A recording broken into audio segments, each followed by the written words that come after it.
नमः शिवाय। हे शंकर आदि भयंकर नागेश्वर चंद्रशेखर हर हर हर महादेव। हे कालों के काल महाकाल ये कैलाश पथे गंगेश्वर हर हर हर महादेव।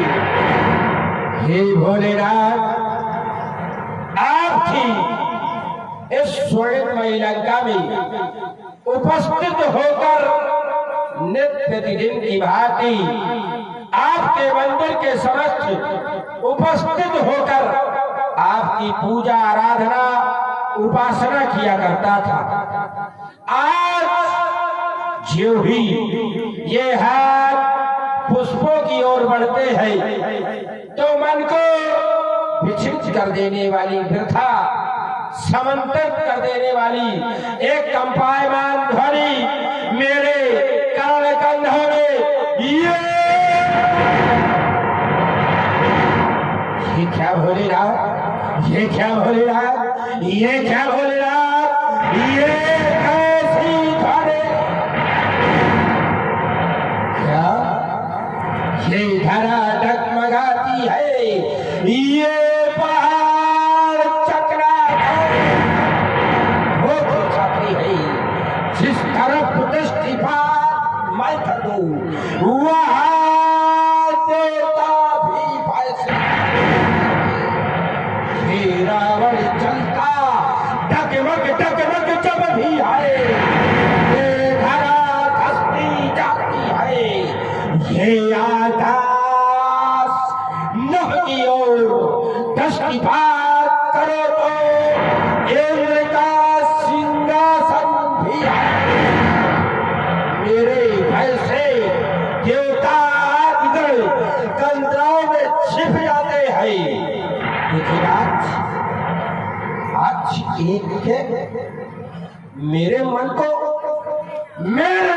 संगीत कर देने वाली ये ध्वनि, कैसी ये प्रथा, ये कैसी प्रथा महादेव सम्मुख मेरे याद पड़ी।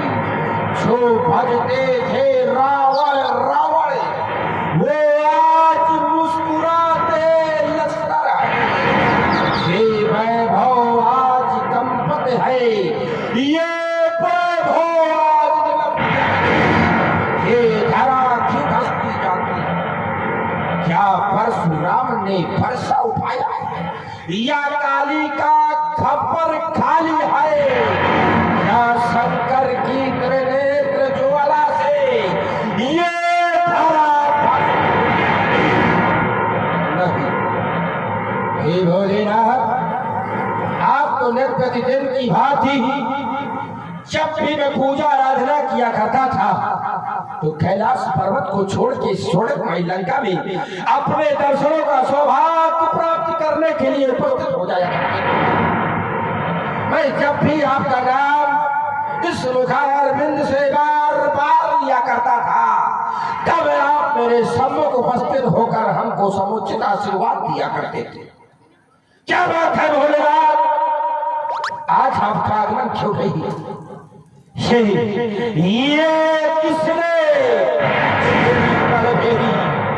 ये किसने छोड़ी, ये किसने बजाई डुगडुगी रणभेरी, ये किसने छेड़ी रणभेरी, किसने मृत्यु पास बुलाई मैया कहलाने के लिए किसी ऐसी छतरानी मैया ने सदा हर करवा। हे नादान छोकरे, हे नादान छोकरे, हे नादान छोकरे, रुक जा रुक जा।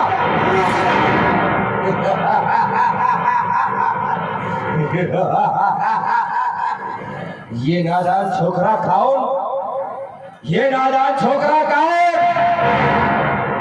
जो कह रहा सावधान, जो कह रहा सावधान, क्या ये सुर नाम यक्ष किन्नर गंधर्व कौन है?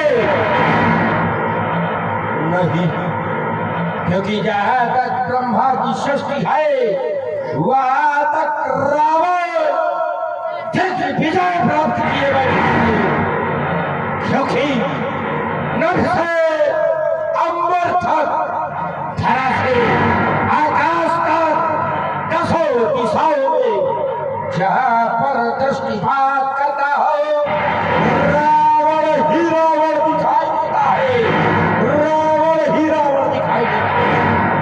ज्ञान विज्ञान का जीता जागता ये सब दशरथ रावण इन्हीं भुजाओं से भुजबल मैंने ये दिखलाया शिव समेत ये कैलाश पर्वत अपने भुजाओं से उठाया था, काटे थे अपने मुंड को ब्रह्मा के चरणों में सजाया था, तब जाकर इस धराधाम पर विजय पताका लहराया था। हे भोलेनाथ नाचो नाचो नाचो शिव शंकर, काली का खप्पर भर दूंगा, अपने शीशों को काट चलो में दूंगा। हे भोलेनाथ आप मौन क्यों नहीं बोल रहे, क्या कारण है, नहीं बतलाए? ओ योग माया से ज्ञात कर लूंगा। ओ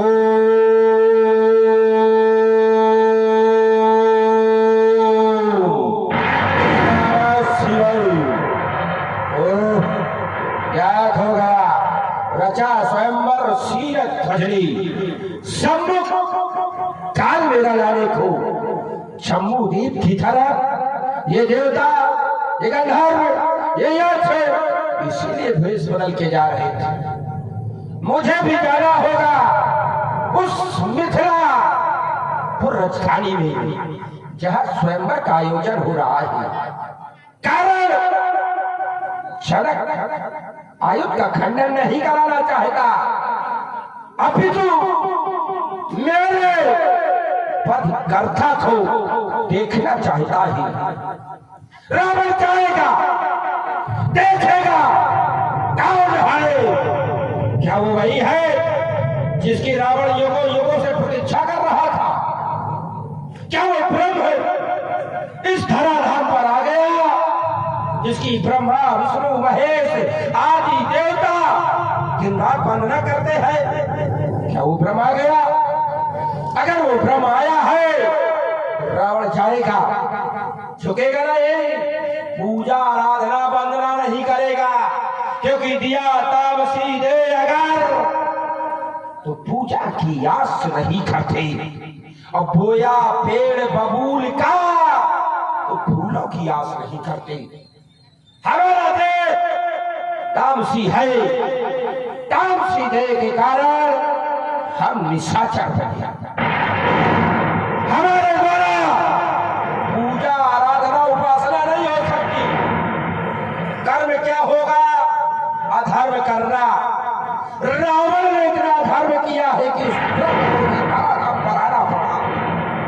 मैंने ऋषियों को सताया, गायों को सताया, इस धराधाम को सताया, तब जाकर लगता है वो ब्रह्म आया।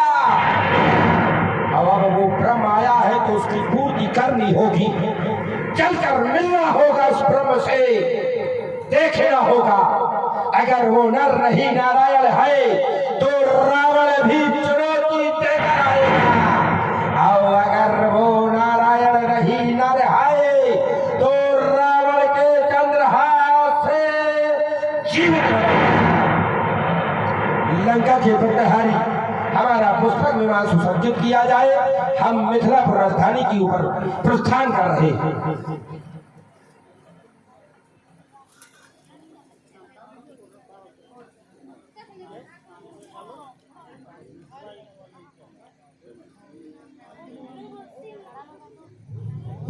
और अभी आपने रावण जी की भूमिका में पप्पू भैया जो कानपुर से इनका आगमन हुआ था, अब आप देखेंगे बाणासुर की भूमिका में अमन भैया जो महानगर, विमल भैया जो महानगर कानपुर से है, बहुत ही सुंदर रावण और बाणासुर का संवाद आप लोग देखेंगे, बहुत सुंदर।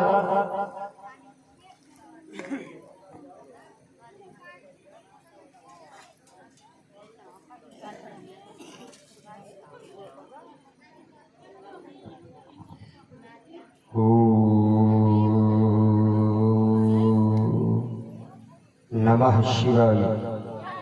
ओम नमः शिवाय। ओम नमः शिवाय।